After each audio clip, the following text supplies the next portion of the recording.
Kakati kano mukawulirize era mukawo obudde. Kagenda bba kawanvu naye mukawulirize era mukawo obudde.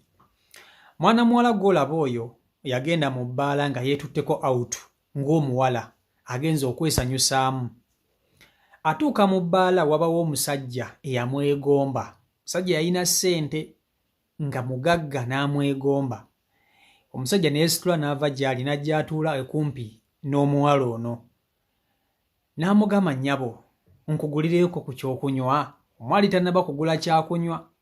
N'amugamba nkuguleeko ku kyokunywa. Omuwala n'agamba tewali buzibu. Omusajja n'agenda n'agula zirusinzi ziri z'omanyi ez'ebbeeyi zi Captain Morgan zibiki n'aziteeka ku mmeeza, emmeeza n'ejjula bweti n'epiipa. Omuwala ng'atandika kunywa ate munaye tafunye omugagga. Omuwala ng'akakkana ku mwenge gwa musajja atandika okugunywa. Omusajja kyava abuuza omuwala ono enjala tekuluma? Omwana n'amugamba enjala ennuma. N'amugamba tumya ebyokulya byonna byonna by'oyagala. Omuwala ng'asooka waatumya ebikokoko, atumya ebichipusi eby'ebbeeyi nga bwebimanyi ng'abikkakkana akatandika okubirya. Amaliriza okubirya, omusajja atuuka ekiseera amugamba nnyabo, mbadde nsaba tugendeko ewaka tubeeko n'ensonga ze tumaliriza. Omwana atandika okukola ki? Okusikattira. Anywedde omwenge gw'omusajja, alidde emmere y'omusajja, shisha w'omusajja amunywedde. Omusajja atuuka ekiseera amugamba nnyabo tugende tubeeko ne kitukola. Omwana atandika okusikattira tava gy'ali. Omusajja amutadde mu mmotoka n'amuvuga amutwala ewaka asobole okusasula ebintu bino byonna by'alidde mu ngeri yonna. Ensasula eyo muba mugitegeera mmwe abakyala. Omusajja bw'akugamba nti tugende ewaka oba ogenda okusasulira ebyo by'obadde olidde, kubanga jjukira omuwala ono abadde atamidde era ng'aliko omwenge. Abawala mulina guno omuze. Bwe mutuuka mu mabaala temwagala kwegulira byakunywa na byakulya. Tageti yammwe ebeera y'abasajja. Ne mukimanyi nti abasajja agenda okujja okukugulira ekyokunywa bbiya oba omwenge gwonna oba chips oba enkoko, ajja kwagala in return, ajja kutuuka akubanje. Ate emmanja gy'ajja okubanjamu mugimanyi. Kakati kasooka nkutuuseeko mwana muwala ono ng'akunnyonnyola gye byatandikira n'omupiira guno engeri gye gwaggwamu. Vidiyo gimpereka like katuwulirize mwana muwala ono vidiyo yiiyo. Katuwulirize ku sitoole ya Nesisha, omusajja bwe yakwanira mu bbaala n'amugulira omwenge n'amuwa Nesisha n'amutamiiza n'amutwala Ewuwe. Story times, guys. Njagala mbawe story, like I give you my experience. Munange binaba betutwala out. Ali indiao, it was a Friday. I think no, it was a Wednesday. I went to a certain bar. While you comment, you get. Kati munange ngenda ngawo manyi us girls tuli attractive shitegera nti like omusajja wakulaba atandikirawo okukwana, you get. Kati munange omusajja ngankwana mbagamba naye nkyalina mbuliri naye don't mind, just mbadde wano nali enkola. Naye omusajja bwe yankwana anzikiriza oyo actually yansanga ne ku table when nali ntudde because I was seated alone, so he was like, can I join you? Nange nemugamba naye tewali buzibu, you can sit, nengamba funya agenda okugula ebyokulya, let me save my money. Munange gayi ng'agula ebyokunywa table ng'ejjula, table yajjula munnaye nga ng'ebyokunywa bingi. You guys mwabagenda mabaala like mwe mumanyi, you can relate. Munnange nga nkola ki nga gayi yali mulungi, era w'omanyi a guy a little, his handsome, somehow chocolate. Nga guy a little, atumi ebyokunywa nga bijja. Ngambuuza, would you like to take some eats? Then I was like, I'm fine. Munange, kansoke malize mulindeko. Nyamamba de nkyabagamba. Kati munange yenkomewa. Nga yankwana bishi atumiza ebyokunywa, you know. Nga biteta ku table tunywa tusanyuka. Atumiza abashisha bamuleese. Tunywedde. Nanywa. I took like almost over 7 bottles. Atenze wembanywa nkoma ku 3 bottles. Nanywa 7. Gwasigalawo netandika okugaba. You know, like waliwo abawala abali opposite, abali nearby me. Bagamba, guys, can you join us? Then they was like, okay, we can. Nibaja babo tutudde tunywedde omwenge. Sawa ziri mu mmeka nno? Sawa 9. Agaya ngamba, you know, Pasha, I want to go tomorrow. I have to work. Mugamba, okay, it's fine. My even of guy away so my guy names some of your motor car for near quarter 13 Pro Max. Habija after that table. Agaya ngamba, can we go together, or like you want me to drop you? Mugamba, Omanyize wembera Mubaala like saga nyoko manyi omuntu kale wenkulaba undabidda omajagala undabira awo bikwe oba like ogenda netogera mu message, that's okay, naye mbu ngende naawe sibyagala. Then guy nganga kale ne mugamba, okay, you can drop me. Guy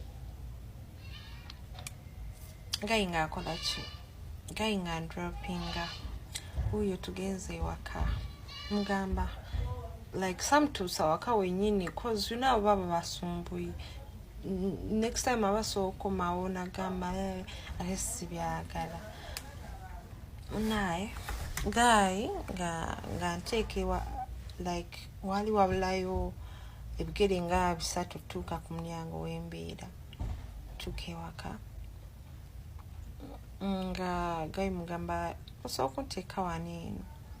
Naye guy ngamba guy yali awunya bulungi, you guys. Oh mama, era singa nali buno obuwala buno obugamba nti kati ngenda nawo amasasatu omumotoka onyo no, naye nze sibwe nti wendi. Era mwenna abali eyo ng'omanyi nti olina ebimu ku ebyo ng'omanyi bingenda okwagala ku oswadde. Nze nyinza n'okulaga nti nkwagala naye nga sikwagala. Kitegedde ekintu ekyo. Munnaye guy ngampa haga. Ngampa emitwalo 2.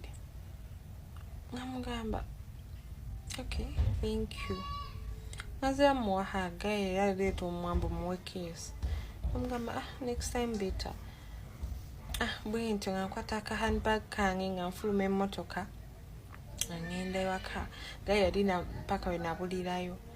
Atuuka nyingira mu nyumba. Then he called me, he was like, otuuse bulungi? Namugamba, yeah, ndi safe, thank you. Namugamba, anyways, let me rest, tujja kwogera maybe tomorrow. Anebaka.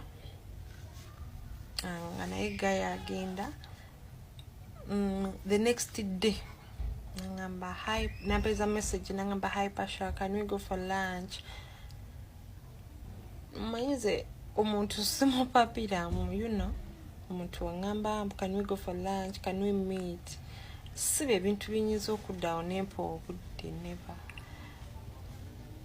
Naye nga guy ngamba, can we go for lunch? Ngamugamba, maybe. Naye ngamwa time ngamugamba, we can go at around 2. Agaya ngamba, okay, it's fine. Naye olunaku lwaca ninabako bulungi. Ngera omwana obwa jukira nazuka late nalina hangover. Tegera nazuka late nazuka nga sawa zaali 5 nazukuka nankola ki gayi ngankubira ngamba basha wandi wadde wetekkako kati obudde bukoze ekyo obudde butuuse mugamba okay nangamba ngenda ku drop ngenda I'm going to pick you ne mugamba it's fine naye gayi nali ndi awo ngankubira ngamba ndi waneeno luliwe nakussa mugamba okay nange mbadde maliriza waneeno naye you can wait for 5 minutes gayi nga alinda wenamala nengenda weyaŋŋambye omumeetinga atula mu motoka tunyuma gayi ngamba which place would you like to go for lunch naye amanyi sitera tambula like you know sitera tambula kiro namugamba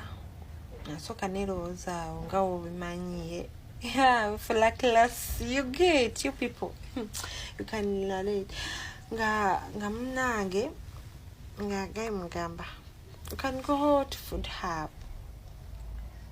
uyo gayi agivuse ngera unya bulungi munaye motoka mwalimu ekiwoowo nze munaye nesize ka deodorant suunya na bulungi mama nga tugenda ku food hub mu town kyomanyi abangi mumanyiyo guy odalinga ebyokulya nga omanyi wali ebyo ebyokulya oyimuka n'ogenda n'obyenonera after making an order a guy akola order ya byakulya oba byali bemeka naye nalya you people that day I ate nalya nebuyanga nze nasikyasa ng'omukuto gumazeko emirembe then wetwamala okulya nangamba can you get something like byogenda otwala ewaka babiparking mugamba okay it's fine munaye you people anyways wait for part 2 maybe ngenda kola part 2 era nayo ngenda giteekayo story yali mpanvu era njagala my fellow girls mbeko kyemuyiga cause si buli omuntu gwolabye nti omulungi olina okugenda naye you know men can disappoint. Wait for part 2. I love you.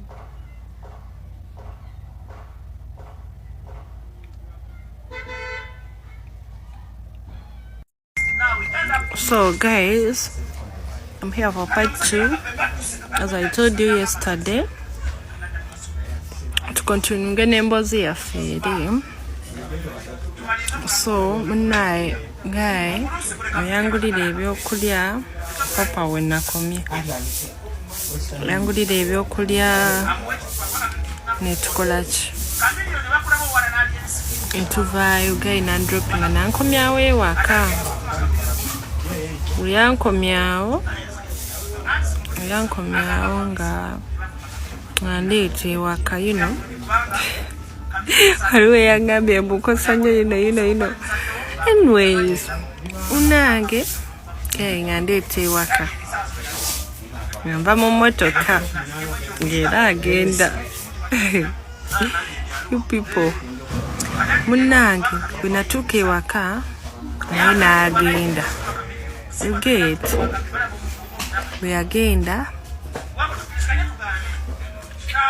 kolo teyankubira nze yamukubira ne mugamba love thank you for everything what kibiki munange agaye agenda nange ndi waka bwe namukubira nangamba not that much kibiki ati netugenda nga tetukyanyume lumu nga nkubira ngamba you know what Basha, I want to meet you kibiki namubuuza to meet me when katinga wanje kale sawa naye gye balekwa katinga ngamba aga ku meeting ne mugamba ddi amuwa olunaku it was a Sunday nali njagala nga nakutuuka nga ngenda mu meeting nga corona nagenda nzekka si yampikinga ampa location nga ngenda Ewuwe.